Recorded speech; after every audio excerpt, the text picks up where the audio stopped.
Yep, we're going live.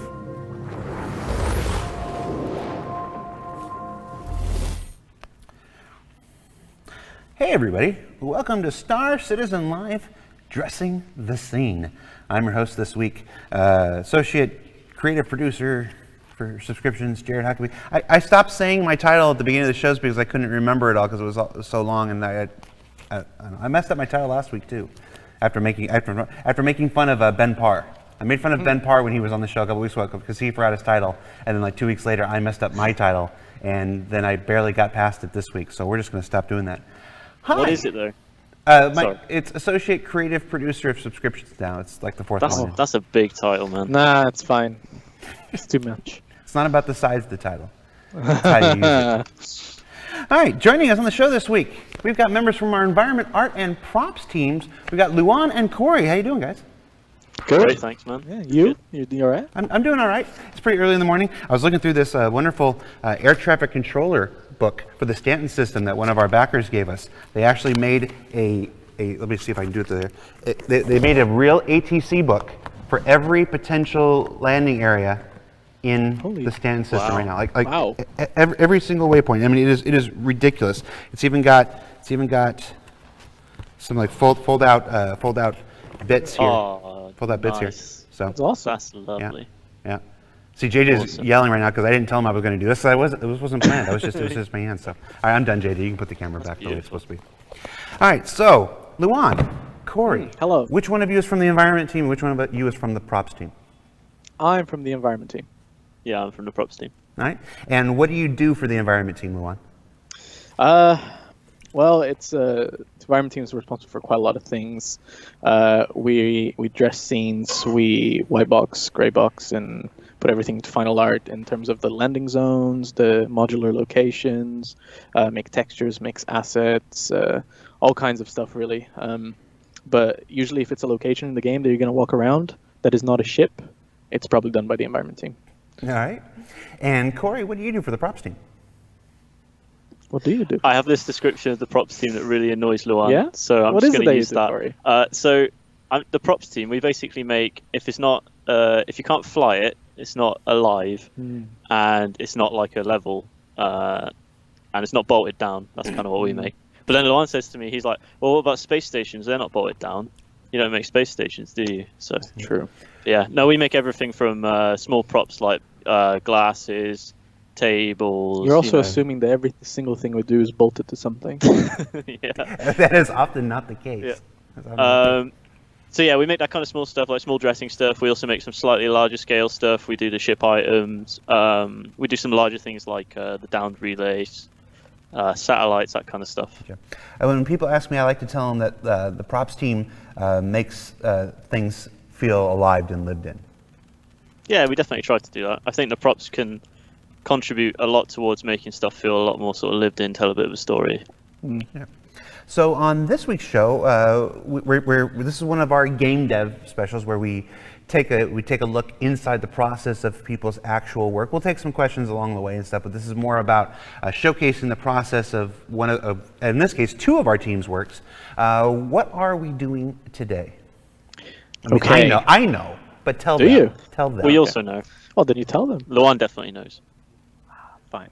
So we thought it'd be quite interesting to take one of the back alleyways, one of the more boring ones from Area 18, and just dress it up as a crime scene. Yeah, like we thought it'd be cool to kind of try and tell a bit of a story with the dressing, give you an idea of how we can use all the tools at our disposals as artists to kind of tell a story through the environment, or so we figured like a crime scene would be kind of cool to do that. And if we do a good enough job, maybe we'll send it to Ian and see what he says.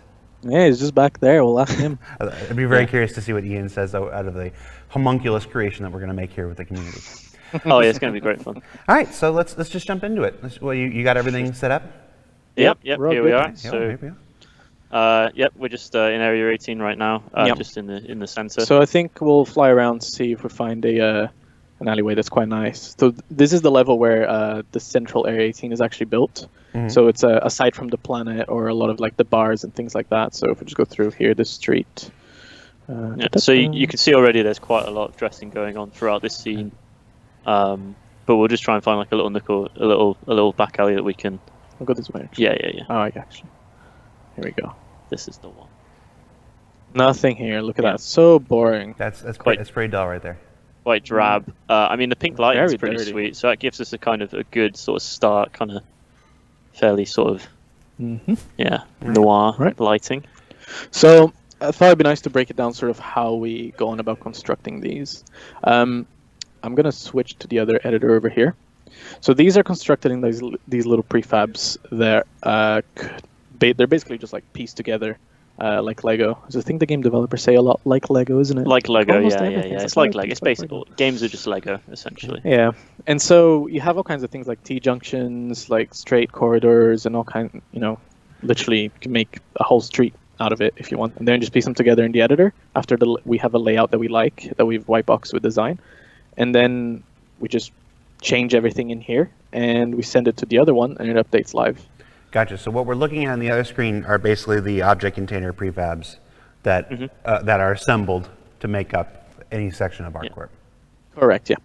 These are like the alleyway corridor sort So of. basically, levels, a lot of this stuff here is made with some of these alleyways, like these corners and such, and then dressed either in here and lit in here, or some of them have a little bit of dressing already in this here. So if I go to this straight one, you can have like a little bit of garbage. And People in the chat are already saying that the scene that we should dress is dark. The murder. A drug trade gone wrong. Somebody's suggesting you guys are dark. Yeah, that's what we wanted, because I mean it's sort of that's perfect. yeah, we want it as gritty as possible, man. Yeah. All right. Got to tell that story. Yeah, All we'll right. put some lights in here probably though, just to. We'll make it pretty. We'll just kind of show you what lighting. We'll can make do it a in certain happy murder. situations. Yeah, Alright. a very positive murder. All right. So where do we start? Hey, I thought it'd be nice to start sort of just with the architectural stuff, right? So these corridors are set up in a way that they connect to each other. So you have like these pipes running along, which always connect to one another. And here we have this T-junction. So you come in from here and it can go either way. And I thought like these walls are quite boring and maybe even a bit dirty. I thought we could swap to some other stuff. You're in a special view here. This isn't what the asset normally looks like. Yeah, so we're in the Albedo View, which basically only shows us the color of the asset with like no lighting information. The reason for that is because since things are lit in this level it looks like this, which is not ideal. Exactly. It's a little bit Ideal easier for to seeing see what you're what working you're with. doing. You just turn the lighting Yeah, off. but since we're basically. just swapping some assets over here and exporting that stuff out, I thought, this would be fine. It's more important to see what you have to work with here. Yeah, so I'm gonna look around these, see if I can find a wall that I like. Maybe I like that little unit up there. The which one?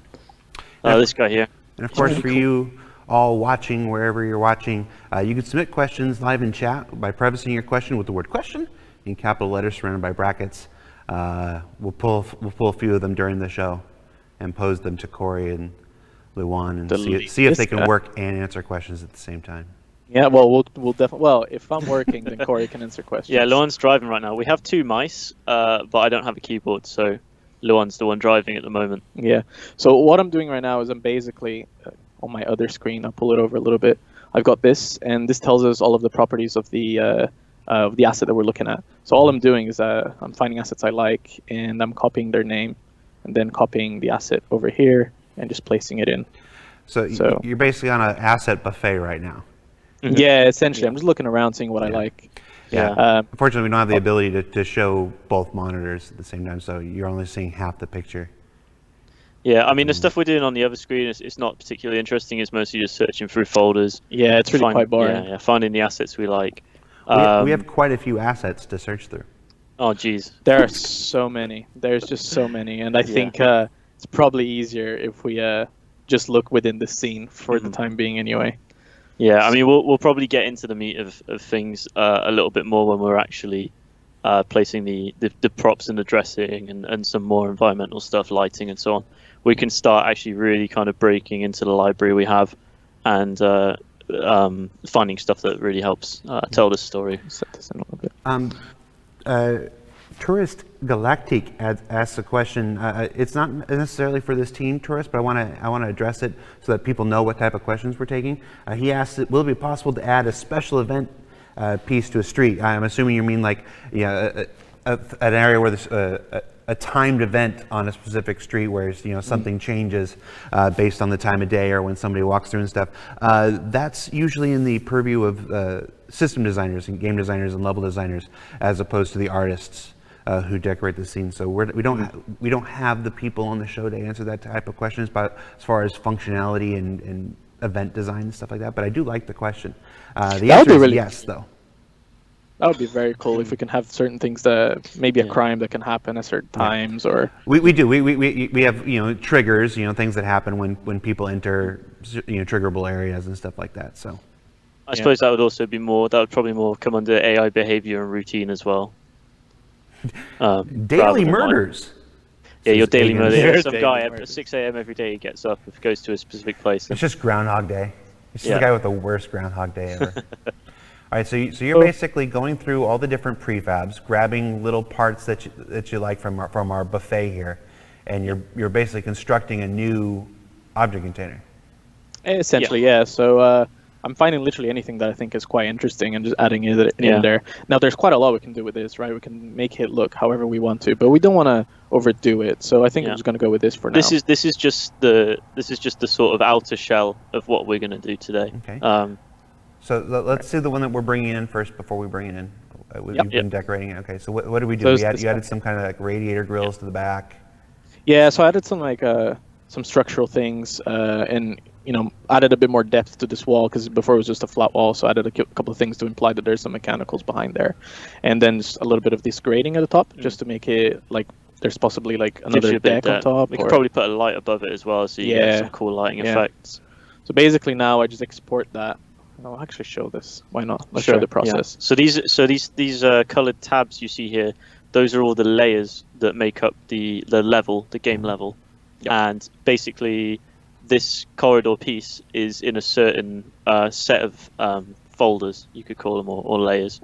And we're basically saying, take everything that's in these layers, export them out as an object container, and then we can stream that object container into a different level. So it's a bit kind of like Russian dolls. Yeah. Now, if I jump into the other level, you can see how it looked like. And if I grab that prefab and I reload it, I should bring some of that stuff in there. There you go.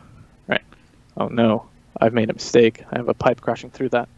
Yeah. We'll fix it in post. Yeah, we can fix that. So, yeah, I guess, I mean, these sort of... You can see how quickly it is to make variations and iterate on this kind of stuff for the environment guys. So they can really kind of push this, especially if we, take more procedural approaches in some instances like the truck stops to these kind of variations. It can be really nice and quick to generate this sort of variation. So you can imagine having a space as large as Area 18. Once you have the set of assets created, it is sort of like Lego in the sense that you can just kind of drag stuff in and really push it in that sense. As you can see, we've got it here. When it disappears, that's because of something we call viz areas, which essentially contains the objects in a volume. And what that does is we put portals when this viz area intersects, or rather connects to another, so that it saves on performance, because if you look away from the portal, it basically toggles everything that's inside off, so that you're not loaded that in all the time. Same with doors as well. If the door's closed, there's no point in rendering everything behind that door. Folks who have played Star Citizen for a while are very familiar with the effect of viz areas, even if they don't know what they were. When you sometimes are in a ship and you open a door, and on the other side of the door there's just black empty space, and then you walk through and everything is suddenly there. That's a viz area culling that's not properly set. When you open, it's supposed to reveal, and when it closes, it's supposed to cut that stuff off so it doesn't draw anymore. And sometimes a very common bug is when the door's open and it doesn't turn off that viz area or turn on the viz area, depending on how you've set it up. And that's what that is. So I think you have to take a leap of faith, don't you, in those situations? Now, the grading that you put atop, is that up there? Tilt up? Yeah, it's right here. We got it right here. So it's up there. So one thing about these viz areas is a lot of the environments we make, we have to make with them in mind, obviously, because we want to make it something that runs pretty well. So if we're designing the interior of a building or something like that, we have to make sure that we make it with these areas like nicely, tightly made, and no weird angles that you can see things through, that you see like hundreds of assets right through a straight line, because that would cause your frame rate to go way down. So we got to be quite aggressive with our culling sometimes, but that's just the nature of game development. And it's also, I mean, in a lot of earlier games where they would kind of try and disguise loading screens with, I guess you'd call it like a visual bottleneck. So you'd go through like a cave entrance or something. I guess it's a sort of similar thing in a sense. You're trying to, in certain areas where you have a lot of assets, you're trying to kind of limit the distance in which players can see. So you kind of think about when you're actually creating the scene, you have to take that into consideration as well. Yeah. Oh, no, you just swapped out the back one while you were talking. That's right.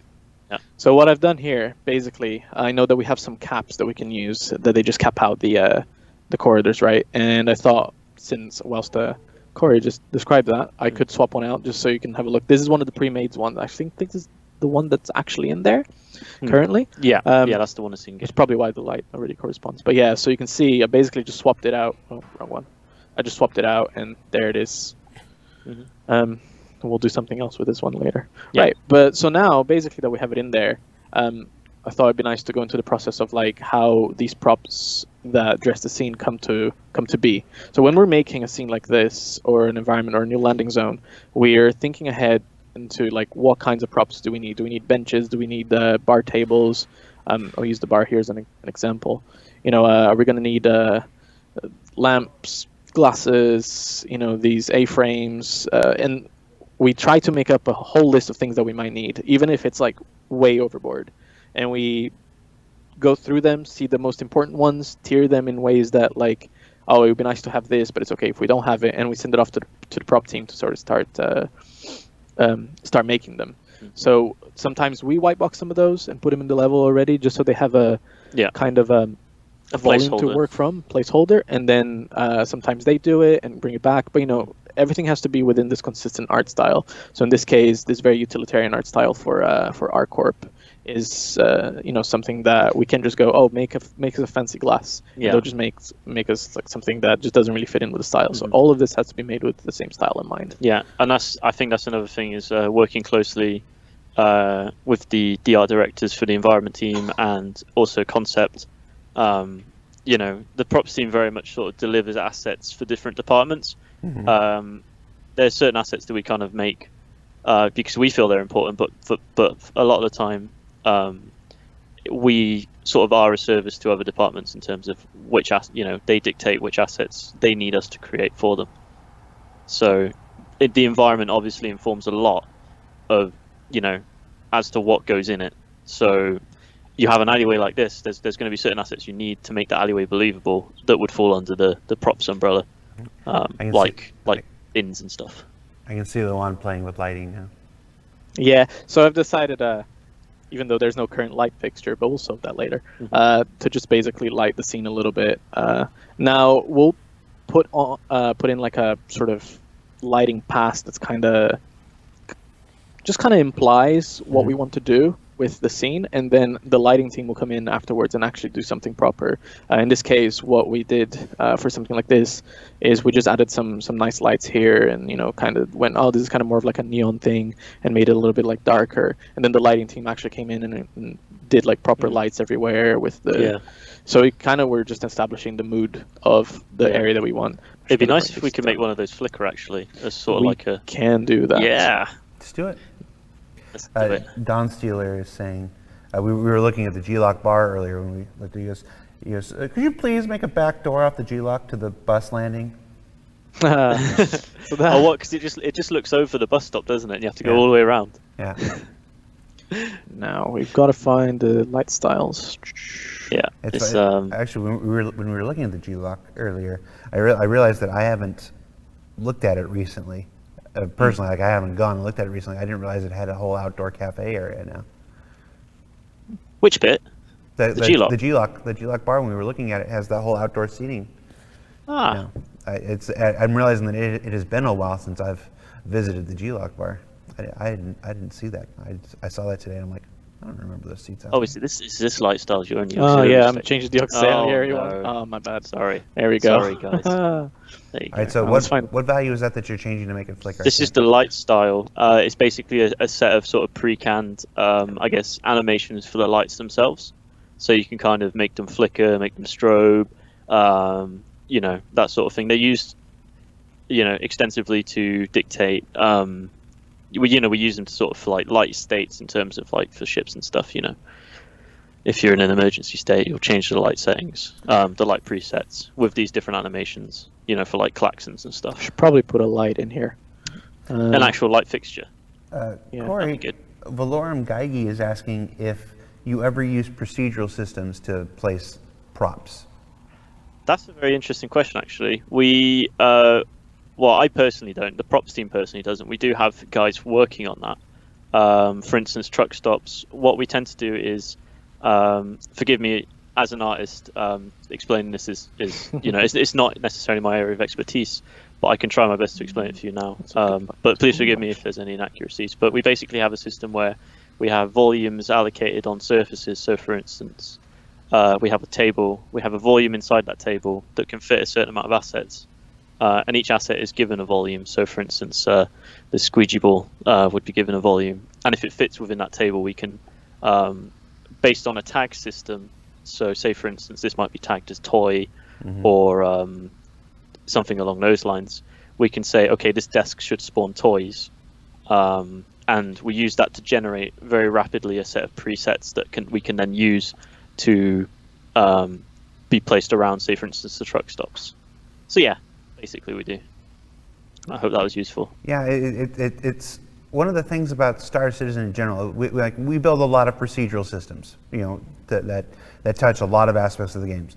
But some games use procedural systems as the end goal. Like they build a system, then the procedural system is what makes the world that you see, and that's it. We tend to use our procedural systems as the starting point. It lays a foundation, and then we have artists come in and go through and give it that personal touch. Like we use the procedural systems in many cases to save us time. To give us a foundation, to bring a bunch of stuff in there, but you never quite can beat that hand touch of then having somebody go through and just moving that coffee maker, even if it's just as little as an inch to the left. But it's like, no, this is more appropriate to where it would be. Nobody would put their coffee cup, this far from the sink. It's stuff like that. It's this combination of using procedural systems and the hand care of the artist. I think that's one of Star Citizen's hallmarks. Another light. I'm gonna find another light. Yeah, no, I completely agree with you. I think largely procedural placement of assets can yield pretty good results, but also if you're trying to tell a story, to create a procedural system that can tell a story, I think is quite a significant challenge. So sometimes it's good for fleshing stuff out, but if you kind of want that touch of humanity in a scene, I think as an aid, procedurally aided environments, I suppose would be a better description for them rather than procedurally driven. Yeah, if that makes sense. Oh yeah, because it's everything at every level, from the big moons down to the individual scenes. It's you start with the procedural, and then you go through and you kind of, all right, it would be a little more interesting if this cliff face were a little more jagged than it currently is, and you just make the adjustments, stuff like that. Yeah. So exactly. Yeah, and it's those sort of small touches and that flair that can kind of really help with bringing the scene to life, as you said. It's the difference between using it to save time and using it to do your work. So we've got a bunch of props here that are like sort of a crime scene kind of thing. Cory, I thought it'd be nice if you sort of talked about what the process is of making a prop like this. Can I just say before that it bothers me just a little bit that both you and the community had the idea of making a murder scene. We were barely 5 minutes into the show, and the Twitch chat's like, do a crime scene, and you guys like, we were already planning to do a crime scene. I'm like, yeah. So I'm glad. So do you want me to just jump into the set real quick? Yeah. Are you doing some lighting stuff? All right, I was gonna pull some stuff through, but you can have nice one. Okay, so sorry, I'm kind of using the keyboard in a weird way right now, so please forgive me. But we have this little set of assets. I think it was made for a mission originally, but it's one of those things where once there may be a specific requirement for, or someone may specifically ask for an asset for its coming game. Obviously, we're not going to make absolutely every item imaginable right off the hop, but once you have it, you can kind of work it into the story as well. So that's an example of where props would inform narrative in a way. But this is basically a set of various UEE evidence files and crime scene, like measuring tapes, stickers for numbering, I guess, evidence. I kind of want to use that narcotics evidence thing as a like a water bottle. Yeah, that would be a pretty sweet wall product. The environment team may or may not put some of these every now and then as a bit of an Easter egg in places. Here we are. So Yeah. I've got some lights that I've made before. Yeah, this is some canned lighting stuff that we're just going to drag in to kind of help with the scene. Yeah. Yes, we are working on an accelerated timeline. We only have an hour for the show, and obviously this is not work that can generally be completed in an hour. Yeah. Kind of bring some stuff through here. Yeah, we've kind of before the show we just picked out a select few assets that we knew we would need, and it would be great to work with you guys to figure out where they're going to go, kind of tell the story with them. So What is that? Is that an ATM? it's an ATM. It is an ATM. Yeah. We actually have a fair few of them that we got made. There's this holographic one. It's quite nice. Then there's some bigger ones, and we just kind of wanted a bunch of ATMs for our corp essentially. Yeah, it's kind of nice to have that sort of What the machinery. terminals are. There we go. Oh, and this is what it looks like in white box. Oh, Look at very that. nice. That's an example of a white box asset. Yeah, for you what a there. happy accident. What was the chunk boy? There he Oh, is. He's a big. I mean, I was thinking, why do you need an ATM so big? And then I thought, it looks really cool. Shall we make it bigger? No. Props doesn't like when we scale things. Yeah, we get upset. Sometimes I go into a level and I'm like, oh, what's this asset? I don't recognize that. And it's a shipping container that someone's shrunk down to the size of a box. And that always makes me laugh when that So happens. another thing we have is the sets of decals. Now these decals are basically textures that get projected into the environment. So we have here in this material editor, now excuse, this is going to get very big. Bap. In this material editor, if I grab this one, Yeah. we have basically a bunch of decals that we can use, like blood splatters, chipped paints, and stuff like that. And I'll just flick through them and show you guys what some of these look like. Just gonna look through these blood splatters. This that looks nice. Nothing. Yeah. So this is the sort of placement of assets that aren't props that can really help. So my art director is messaging me saying more blood. So okay, we'll add more blood. So what do you guys think? In this situation, we have an ATM machine, we have a crime. What sort of thing would you guys like to see with this? Do you have any Prefer ideas this one. how we can take this idea and run with it? Looking at the chat, we got chat in two places. We got chat on Twitch and we got chat on Spectrum, which is our communication platform on robertspaceindustries.com if you want to chat there. Somebody said, can you put blood on the ATM? Already on it. Nice. I mean, that looks like someone's exploded. Quite a bit. There we go. We need something a little bit more subtle for the ATM. Yeah, maybe the spatter A. I think that's a good one. There we go. Yeah, That's a bit more shrink that subtle. guy down a bit. Right, But so yeah, decals are one of the tools under, in the tool belt of environment artists. They tend to use these sort of projected decals to just kind of take a flat floor and break it up a bit. I mean, Luan can tell you more about that. But he's That's just- right, yeah. So actually, a lot of the dirt you're seeing here are decals as well. I think I have some that can perhaps be pink. I think you got that guy frozen at the moment. Yeah, I'll just show it with these guys. So this dirt here, as well as things like sometimes when something smashes into a metal plate or something like that, we'll use decals to actually project that detail in. So I think it adds a lot more character to a scene and makes it look a little bit more. Wow, this guy just exploded, didn't he? Yeah, yeah. The blood effects are get over quite that. heavy-handed. The ones So we have here. let's ask chat what the crime was. All right, so we Yeah, have an ATM. So, I mean, is the ATM incidental, or was the ATM the center of the crime? Yeah, I mean, we could do it as a robbery gone wrong. We could have See what chat says here. maybe the ATM's unrelated. It's up to you guys. I mean, the ATM was kind of an idea we had, but if you have any other ideas, ATM is the suspect. ATM is the killer. The ATM was defending itself.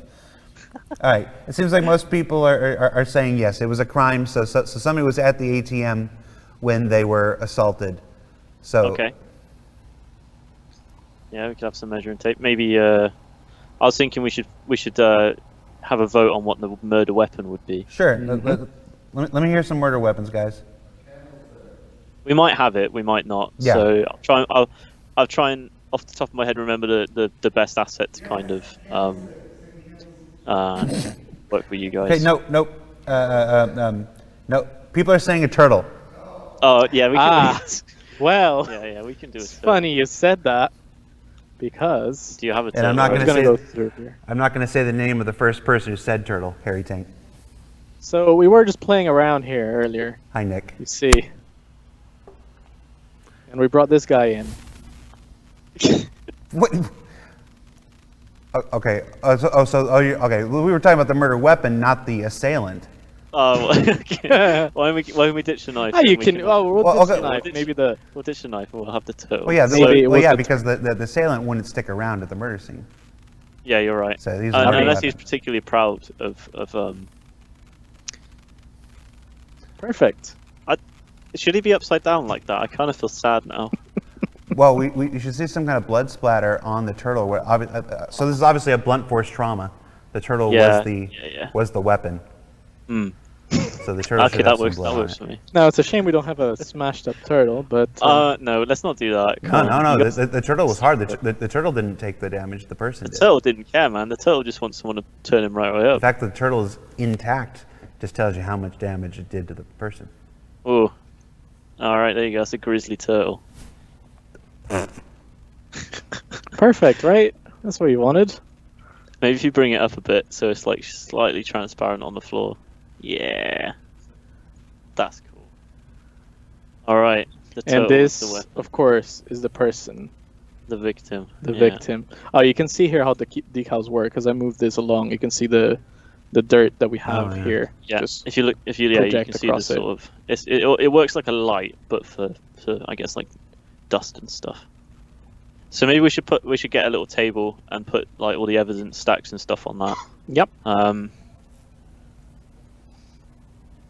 Now, when we want these kinds of props, I think it's quite important to sort of white box them out first in terms of like the metrics and stuff. But sometimes, when we don't have time, we just ask props to make any kind of table. So I'm just gonna search for literally any table I can find here on the right, and I'm gonna see whatever I find. I'm gonna add it in there that could be useful. I've got a glass table. That's a bit classy, isn't it? Oh, a camping table. A Yeah. stove. We have a stove. Look at that. We have a stove. Yeah, that's a nice little Perfect. portable stove. It is a bit classy. So Yeah. that's precisely why it's important to keep within the art style. We can use whatever tables we want here, but really, we want the same. Yeah. Yeah, I was got going my to say, art. I'm trying for trouble believing CSI Yeah, would yeah. bring a patio table out. Oh yeah, they've been straight to IKEA. Precisely. Now I know you have some, Yeah, we got some nice tables. some tables in. Not here. leather tables. That one, that This one? green one, that kind of looks like a portable thing. It's got like fold-up legs, so I imagine that to be like a sort of field table of sorts. You know, Yep, that's no problem. we can throw that in. The It's a corners. bit big, but maybe they're a big team. Yeah, yeah. I mean, you could put some evidence bags on it. Maybe there were some other maybe there are some other pieces of evidence found, like credit card. A credit chip. Yeah. What were they credit chip. stealing?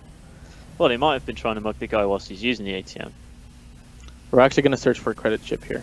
Sure. I think we do have those. Those got made recently. Yeah. So credit. Some credit chips. You said we had some interesting sort of homemade ones that we could use. Oh, right? there's like hacker chips, isn't there? Yeah, so it could be Shall we like do that one? Yeah. Oh, if you're typing hacking. Hack. Yeah, hack. Chip hack. There you go. Ah, That's so kind of cool maybe looking, isn't it? Yeah. maybe that's what they were trying to steal from the. Yeah. use It this could to be a steal bit the of money. criminals trying to steal from other criminals. Maybe that'd be kind of cool. Yes, to add to the conversation that's happening in chat, the theme of today's show is dressing the scene. We are here with an environment artist and a props artist to talk about the process of dressing a scene artistically. If you're wondering why questions about how this will work in the game or how that will work in the game aren't being asked today, it's because these are not the guests who have that information. We're not working on any sort of crime-related gameplay mechanics at the moment. We're sort of it's a frame. It's a sort of excuse for us to kind of chat. This week's show's about art process. So if you're asking questions that aren't related to art process, that's probably why they're not getting asked. We need some ticker tape, don't we? We do. Like a do not cross thing. Shall I find some? I think we have. I think I had a little look earlier. I think we could find some caution tape. You just stash things like behind the wall, like when Mom says you have to clean up your room before you leave, and you just hide things behind the. You just shove it all in the wardrobe, don't you? Just the whole lot. You just imagine what could be behind the walls of Area 18. Yeah. That's what optimization's for. That's where we go back and we clean all that crap up. We don't normally do this actually in a level, by the way, just to make that clear. We normally not big enough. We're a bit more well behaved. Not intentionally. We might have some barriers you could kind of put between them. Yep, that's a good idea. Well, we have one that's big enough. That kind of works. We'll get a barrier. Yeah, tape would be at like waist high. Tape wouldn't be on the floor. It's coming. We're sorry, it's caution tape. I don't think we actually have any police do not cross kind of tickets. So here's another situation where we'd ask props, hey, can you make us... sometimes it's as easy as just swapping a texture, so to make another texture that just fits this asset. I should actually do that at some point. Let's get some barriers in there. Yeah. Somebody was asking if we could put like a guard or a police officer guarding the scene at some point. Yeah, we could do that. We could take one of the characters and just plop him in front. We're a little over halfway through our time, by the way. Okay, cool. So we're doing good to know. We're doing good. Oh, there's maybe too much of a barrier. He's a big boy, isn't he? What have we here? We have some other barriers. Big, too big. Yeah, normally it's a lot easier if you have a scene with a lot of this stuff placed in, like a zoo. We do have zoo levels that we can load up and browse through. Oh, fancy. Oh, yeah, it's a very VIP murder. Maybe it's a VIP murder. Yeah. Merlin's Stare, that's not art related, that's game system related. Yeah, so obviously when we're addressing the scene, we have quite a few days to sort of just look through the things we have and really try to build something that's quite fleshed out. Yeah. But in the interest of time, we're swinging it. Let's just add this guy in there. Do you know any props there that are good for this? Do you mind if I drive? Yeah, drive. Sorry, I'm just gonna. You two have a little chat whilst I find some. If you can get some VIP velvet stanchions past Ian for this, I'll be amazed. That would be great. I don't think he will. Love it. I mean, maybe I'll make the scene look a little bit more genuine, and then we can pass it through Ian and see what he likes. Oh, you've already been in that one, haven't you? I've been in that one. This one. What about this one? There we go. That's more like it. I'd say like a single one, like maybe a couple of them. Don't close it. Oh god, I almost closed it. That would have been absolutely tragic. Would have taken weeks to get that back. All right, I'm just going to clone a couple of these guys in here. I'm not a set dresser in my full-time job, so please forgive me if. I mean, Luan, what do you think? Is that okay? I mean, maybe I just can't believe that you're maybe doing this to proper 45 degrees and 90 degrees. Nah, I'm just eyeballing it, man.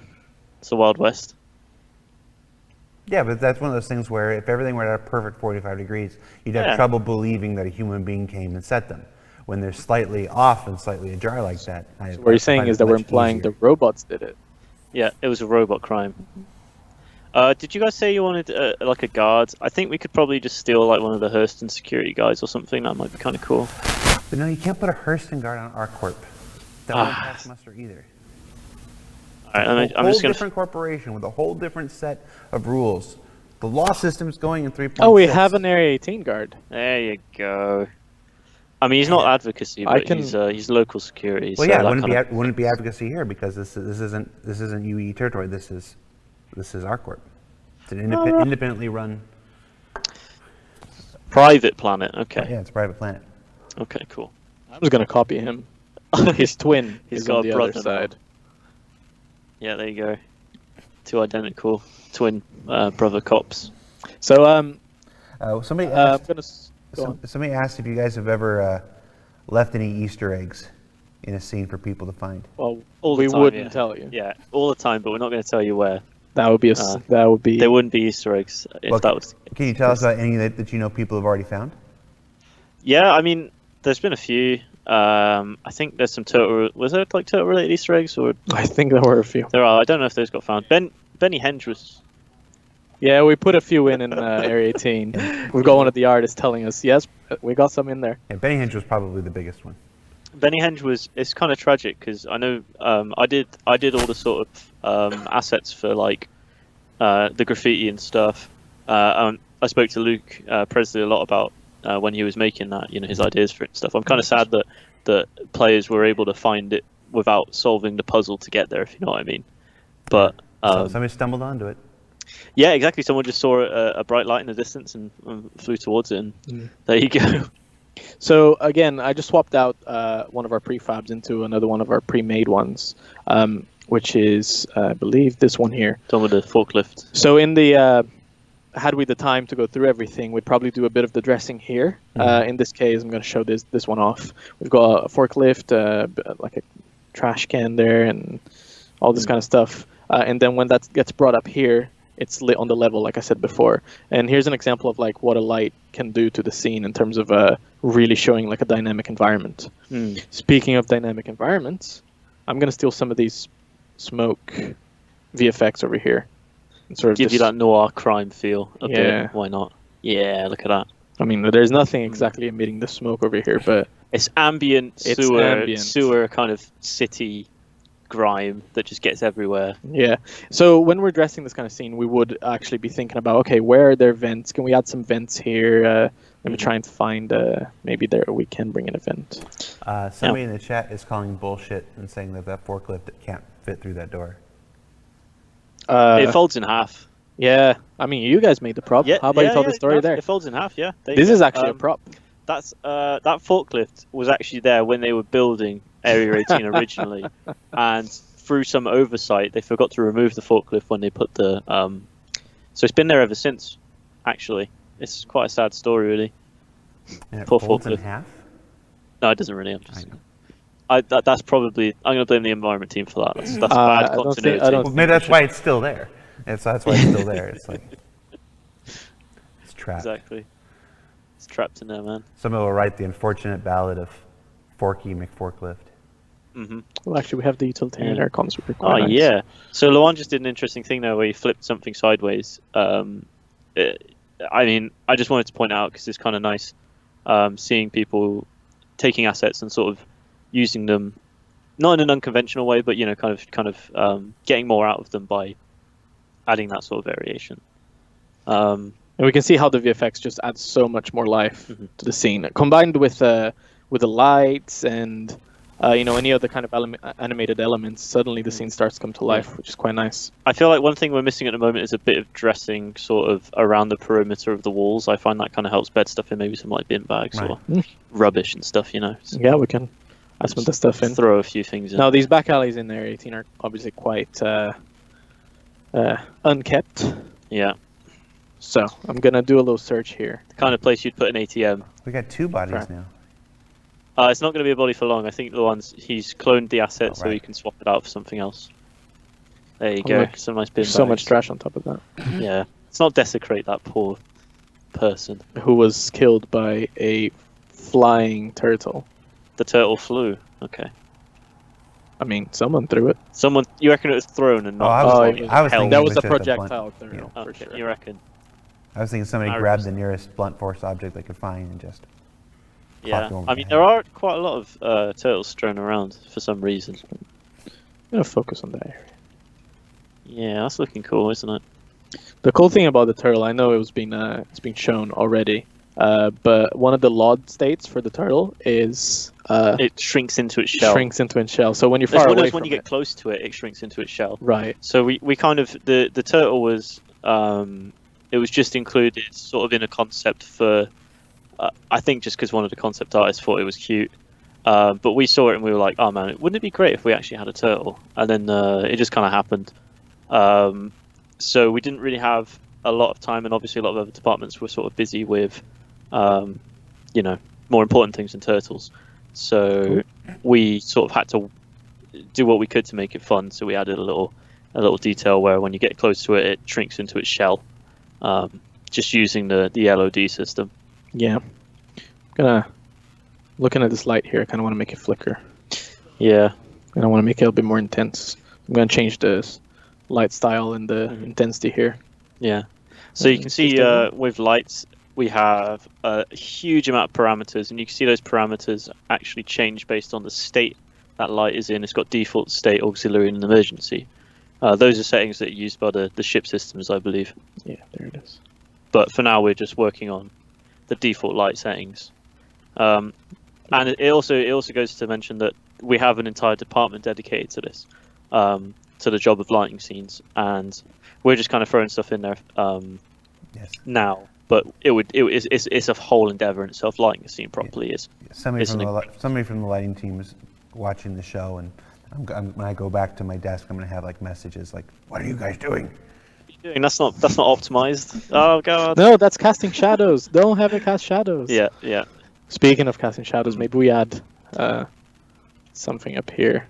Yeah, I think it would be nice to get the grates coming through. That looks kind of cool, right? That's sort of noir shades. Yeah. Not as intense, but yeah, we can drop them down a bit, couldn't we? It doesn't even need to be blue. It could be like different color. So yeah, we can change the color of the kinda light to cool. be sort of whatever we want. I like the contrast between the blue and the sort of pale yellow there. That's pretty sweet. Angle the light a bit. Yeah, that's cool. Nice. So yeah, you can see I do this, and then the lighting artists be like, no, let's change this. Let's make it look a lot nicer than just have this random light over here. Yeah. They would basically add on top of this dressing a little more storytelling by adding certain light fixtures in certain places, or these neons or whatever. We can do that too, but I think they take it a lot further. And then the VFX team also would come in and just add all these kinds of VFXs in places that like make sense to make it feel a lot nicer. Obviously, environment team's keeping all that in mind, but since we don't have a ton of time here, says, so the ATM didn't have a camera? Sure, but when has a camera ever deterred crime? They're still like 240p in the future. Yeah. You've seen the quality of cameras on phones these days. Yeah, you go to a bank and their cameras are still awful. I don't think that's going to change. Yeah, precisely. I mean, maybe they set out an EMP here before they actually did the crime. Oh yeah. They're really well prepared. Maybe they were professional. I don't know. But I mean, if you were a professional, you'd probably bring your own murder weapon. You wouldn't use a turtle. Well, maybe they did bring maybe this is the turtle killer. Maybe they wanted to send a message. Serial criminalist who uses turtles as their. Yeah, it could be a gang. MO. Like I was trying to think of something that wouldn't infringe on copyright about turtles. About Ninja Turtles. Ninja Turtles. I don't know what you mean. So yeah, I'm adding a few more decals. Turtles are crossing over with everything lately. Why not? Yeah. They just had an animated Batman and Teenage Mutant Ninja Turtles movie I watched the other day. Oh, sweet. That was pretty fun. That sounds good. There's nothing here. Gonna put maybe some dirt. Some dirt, yeah. Dirt's always good. Bit of grime, bit of dirt. Oh, we'll see. Sometimes they can be very subtle. I'm not sure if this comes through, but there are certain gloss levels that we do on our materials to keep surfaces either shiny or matte, right? And sometimes we add a little bit of a subtle variation, either through wear on the asset itself, or why through don't you switch to the gloss view so we can see that? We can do that. Gloss debug. So specular reflector. Yeah, it's bottom. Down a couple. Down, isn't it? Yeah, you there got it. Yeah, so this you can see this is the actual gloss view of what the reflectance of the materials kind of looks like. So yeah, you can see adding. There's quite a lot of noise in the gloss maps themselves. If you look at every surface, it's got some sort of grime or wear. But if you were to switch to the albedo view, which is sort of like the color view, I mean, it's still got quite a lot of grime on it, but it's much less contrasty. And obviously, we made a man. Look at that blood, really stands out there. Huh? Oh yeah, it does. When we made Area 18, we knew that we wanted the materials to be quite dirty and that had that sort of aged feel to it. So that's something that we keep in mind. But it is something we can change as well on the actual assets. Yeah, actually, I was just going to say it would be great to get some wear on that ATM. Hopefully, it's had a wear pass on it. I hope so too. Yeah, dynamic. We haven't actually tested it. We have a wear slider essentially that brings up the wear. That's not bad. Yeah. So on the props team and the environment team, we try and keep wear and dirt as a dynamic value for assets. Basically, we want to be able to say instead of having two separate assets for a clean and dirty ATM, we just basically have a bunch of material settings that allow you to dictate how dirty and worn it is. So that way we can just say, oh, this ATM, maybe it's in the central business district in Lawville, so it's quite shiny and sleek and it's been looked after. Or maybe it's in a back alley of Area 18 where it's going to have had a bit of a harder life, maybe a bit of neglect. And it will just help it bed it into that sort of grimy city scene. Oh, what are you doing with that guy? Nothing. He's just watching from the shadows. Oh, he's like he's just keeping an eye on things, is he? Yeah, he's making sure that no one's sneaking in from the back. All right. Now let's add a couple of guards on the back. Yeah, we could have a few more guards. If we were doing like screenshots, for instance, what we can do in the track view, which is basically like a sort of animation tool, we can assign poses to these guys. If we were just doing screenshots, for instance, for maybe like marketing or proof of concepts, so you can kind of really push like a sort of screenshot. We do all of our sort of screenshots in the game engine. Using the actual character models, which I think is quite nice. Yeah, obviously the characters in the level are AI, so they're not placed by the environment team. But yeah, that'll be touched by a completely different department. So we're adding a few more barriers. I spent a lot of time in track view back when I was doing the old Disco Lando videos before I worked here. Yeah, some of the stuff that people have made in CryEngine just using our assets is fantastic. Is there maybe any more evidence that we can add in? Evidence. What do you guys think? Is there any more? Maybe there's another bag. credit chip. Yeah, maybe another credit chip. Maybe you dropped a bag. Is there like a duffel bag kind of thing? Yeah, we got duffel bags. It's right there. No, so it is. Boom, duffel bag. Perfect. Yes. Maybe they were stealing a lot of credit chips. Yeah. Oh, yeah, I moved the. Select the whole. Asking if we have a chalk line. Chalk line. Oh, like an outline. Yeah. I don't think we do. I was thinking it'd be cool if we had like a sort of futuristic holographic projection of the person in the position of their demise. That's one of the things we think about, like if you got like a graffiti in the scene or something like that, we think about what graffiti might be like in the future. So maybe sometimes it's kind of like a cool holographic sort of thing rather than just like a spray paint. It's stuff that we sort of play with every now and then, and it would be quite interesting to sort of take it further in exploration sometime. 940 years from now, graffiti is going to be applied animated GIFs. That would be great. I'm waiting for the day for animated tattoos. Now it'll be animated memes. That will be the graffiti 940 years from now. You'll look on a wall and there'll be a frickin' meme. Yeah. Very likely. Yeah. So you reckon he's nicked a bunch of these credit chips? That's the next step in human evolution. Memes leave the internet and make it to the real world. Nice. I'm liking that little detail there. So we've got a murder weapon. Has the suspect left behind any other clues then, like footprints? I think we might have some bloody footprints, right? Oh, we have some bloody footprints. Oh yeah, that's it right. looked. We actually have this fantastic bloody hand. Oh, that. Look at that. That reminds me of a recent game. All right, if that's going to be the size of the hand, we need to increase the size of the turtle. Yes, you're right. This is now a crime committed by a giant. Yeah, I think it kind of looks like something out of Death Stranding. Roughly look like a massive, those massive oily hands. There we go. So we have a. So that was the victim then. He's or maybe that was maybe he's like reaching down to grab the credit chip out of the machine or something after he's bludgeoned the dude with a turtle. Unfortunately, this guy only has the same hand. Yeah, but why was the person? He's got two right hands. Got two right hands, and somehow they both got drenched in blood. Yeah, but like when we're actually making this, we'd make a set of hand decals, and we're kind of working with stuff that's just kind of lying around. I think we're losing the integrity of the scene here. No, it's fine. He's got two left hands. His gang name is like two left Tony. I don't know. What is that, Cory? Don't gang members have cool names like that? I'm gonna go ahead and add a bit more fog to the scene. This is what happens when you do this show on Fridays. If this That's were true. Monday, it'd be much more serious. In case you ever wonder why we do this show on Fridays. Fun that way. Oh, that's nice. There you go. Added a bit more fog to the scene as Yeah. well to make it a little It's bit more nice to see moody. the light from that from the forklift coming through as well. That's quite stroby and ominous, isn't it? Yeah. Bomb. That's cool. Wow. So yeah, that's kind of our process, really.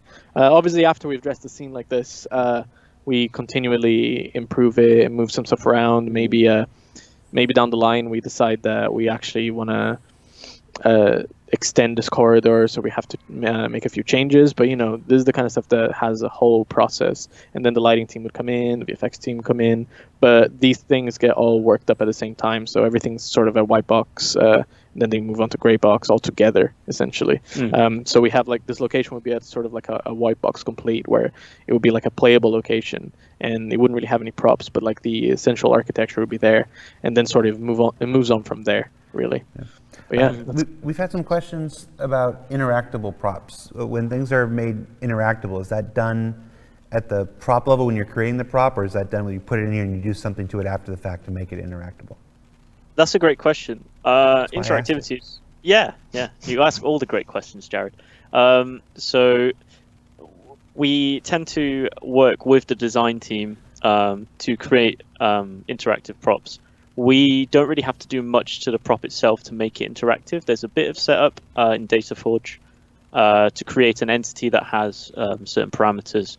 If it's carryable, we need to set up physics, how much it weighs, where your hand. We need to add like a point to the prop to say your hand is here. Maybe your grip size is dictated in this entity. So these are things we can do to any existing prop, really. Obviously, it's quite an extensive task to go through our entire library of props and make them all interactive. It's something we want to do going forward, is making interaction a larger part of our pipeline when we create a prop. Okay. But yeah, it's not too bad actually to make an interactive prop. It's pretty straightforward. Okay. Before we finish up today, we're almost out of time here. What's a prop that we could leave in this scene that would absolutely confound the police? Like so far, we've done a pretty good job of making other everything. than the turtle? Well, I mean, the turtle's covered in blood. It's got the things. We're pretty confident the turtle is the murder weapon. But what's something we could leave here that would just be like, how the hell did that get here? Just confuse. Maybe like a flare of sorts. A classic that comes to mind. Are you going to do like the teddy bear? What are you doing?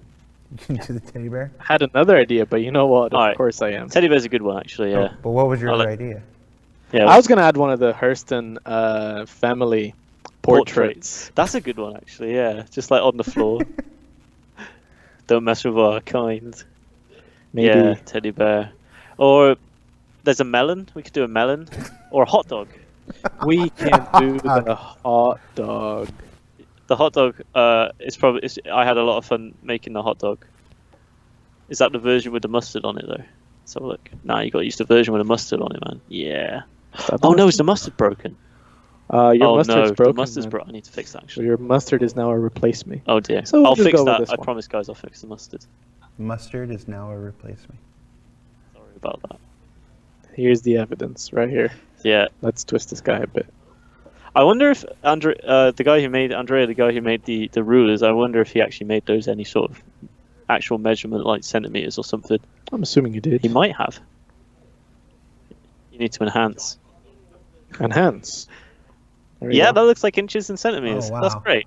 Nice. Wait, See, that's the kind of detail that goes into the props. He went imperial with it? He went inches? And yeah, it's got imperial and metric, so, can please everyone.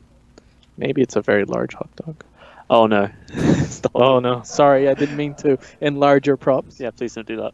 Yeah, actually, yeah, you could just do All right. Perfect. Maybe the teddy can sit on the hot dog. No. Yeah, there you go. Just to, add... there you go. You wanted to confound the police? I think you did it. Yeah, there you go. Maybe you should give him a knife or a gun or something. Can we put like a light behind his eyes? That's brisk. Oh, not behind the eyes. I was going to Oh, from like underneath? That's like the most ominous lighting, right? From underneath. Now you gotta do it underlit, man. Like proper creepy, yeah, and make it red. Sorry, I don't mean to yeah. That's what you want. And we'll make it bright red. Yeah. Right. Actually, I'm not sure about that now, but Really? It was your idea, man. I'm gonna be in your office next week. Let's wait until I'm there before we show this to Ian, and let's just pitch it to him like really All right. seriously. Yeah, Like we I'm think this pretty can make sure he we gets think seen. this could work in the game, Ian. Let's just. I think- I want to be there when you pitch it. That's fine. Listen, Ian, look, we've had an idea. Yeah. Here's the new crime scene. Yeah. And there you go. All That's right. kind of the process we go through. Yeah. Yeah. We're running out of material, so we're reaching into the realms of bizarre now. Hold on. Let's before you move the camera, JJ, kill my camera. Luan, in the program, just click the little eyeball next to your camera so your camera disappears. Let's get a picture. A little of this. eyeball. Yeah, there's a little eyeball. There's a little. Oh yeah. Yeah, you click that button, and your camera will disappear. There you go. You just get a nice little screenshot. Wonderful. This will be for the YouTube video, for the YouTube thumbnail. All right, you can bring yourselves back. All right. Perfect. That's kind of it, really. I mean, Yeah. we can go really in depth into like the technical details that make props sometimes. If or the there are any more environments, but- questions that made it through, I mean, I'd love to answer them. I don't know if we've got any more in the chat. Yeah, no, actually, I'm only allowed to keep you for an hour. Then I gotta let you get back to work. All right. Fair Part of enough, the deal I made with your supervisors. Then we'll leave you on this. Yeah. All right, guys. Cory, Luan, thank you so much for taking the time to do this with us this week. I like these shows. I like the question and answer shows, but I also like the ones where we get to explore process and show how we do things or whatever. I like to try and mix them up. For those who like the questions and answers ones, tune in next week. We've got Todd Pappy on to answer questions about anything Alpha 3.6 related. So there'll be a thread that goes up on Spectrum in just a few minutes. I'm literally going to stop this here, go there, and I'll make that thread. And you can start submitting your questions for Todd Pappy for next week's show. Anything, you go to the roadmap, you look at 3.6, anything 3.6 related is on the table. As well as anything 3.5 related. I mean, the live game or 3.6, whatever you want. It's one of those broad kind of open shows. So that'll be next week. So tune in for that. Cory, Luan, I already thanked you again. I'm going to do it one more time. Thank you again so much. I'll let you go. Thanks Cheers. for having us. us, guys. Thanks for tuning in, everyone. For Star Citizen Live, I'm Jared Huckabee, and we'll see you next week, everybody. Laters.